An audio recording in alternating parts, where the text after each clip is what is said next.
Though in India we have a couple of other sources of nationwide data, like we have data on employment, we have data on consumption, we have data on health. But I find one beauty of this IHDS data is that it is integrated data. So you get information on same household in respect of education, in respect of consumption, in respect of nutrition, in respect of health. In fact, you don't find that even if you combine all other surveys, you will not get this much information even from combining the nationwide surveys which we have. So this information being available at one place is very helpful for the policymaker in terms of understanding causal relationships. That you see, it is not important only to know that health of children is not good. One would like to know why health of children is not good, and one would like to know the pattern in which case health is better, in which case health is poor.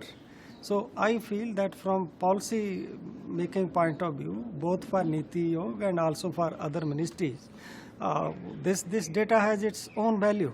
That you can identify causal relationship, you can study the pattern, and accordingly you can develop a strategy to improve things, promote things. Again, from future point of view, I feel that if we have longitudinal data, that serve different purpose than if you just take independent samples. Like earlier we had longitudinal data only in respect of village level studies, which was prepared by ICRISAT, but then you had information only on a few hundred households. Here you are covering 41,000 households, and even if you get repetitive sample for say 50% of the total sample, 50% new and 50% getting repeated, so over time, but some people used to see even ethnographic studies.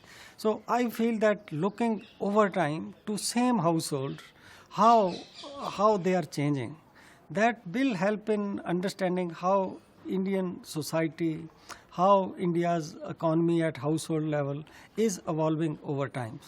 So I will suggest that NCR to NCR that when you continue with this kind of survey in future, just ensure that some households get repeated, so that one can see how they are changing. That is very valuable data, and that is one which was again missing in the case of India. So that is one thing which. So I would say that having panel and having panel not of different cross sections.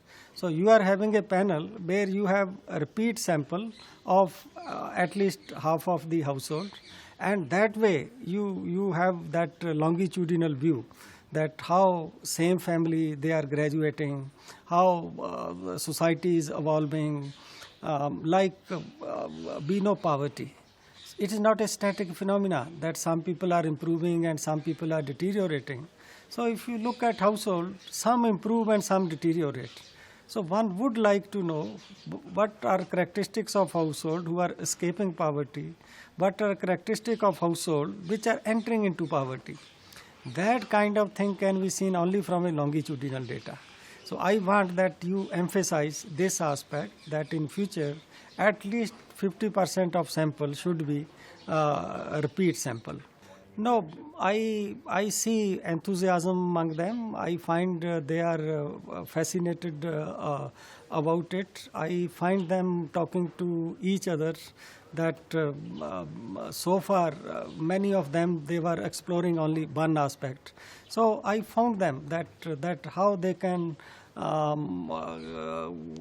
relate different aspects of household data.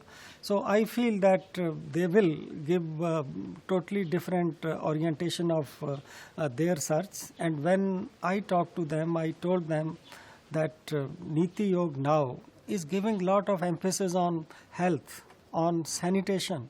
Swachh Bharat is this goal set by our Prime Minister. Education, agriculture, poverty, and these are very important things. And human development is not only about having good food, having education, having shelter and clothing. It is about capability. So I think they are quite excited, and the kind of work which they will do using this data, in my opinion, that will be totally work of different class and different category.